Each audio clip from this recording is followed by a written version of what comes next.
இலங்கையில் கிளர்ச்சி வந்தது இல்லையா?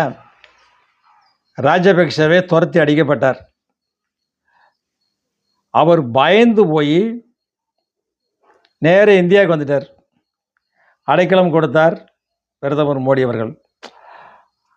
அந்த நேரத்தில் அந்த சில மக்கள் சில நேரம் புரட்சியோ இல்லை ஒரு பெரிய விபத்தோ ஏற்பட்டால் தலைவர்களோ இல்லை கட்சி நிர்வாகிகளோ அந்த இடத்தில் இருந்தால் அவர்கள் உயிருக்கு ஆபத்து ஏற்படும் என்பதனால தான் அவங்க தலைமுறை ஆயிட்டாங்க.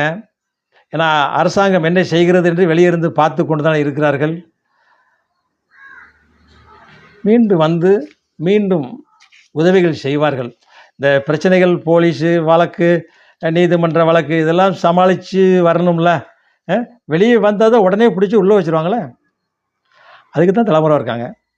எங்கேயாவது நீதிமன்றத்தில் சரண்டர் ஆவாங்க. ஜாமீனில் வர்றதுக்கு 10 லட்சம் 20 லட்சம் கொடுத்தா போதாதா?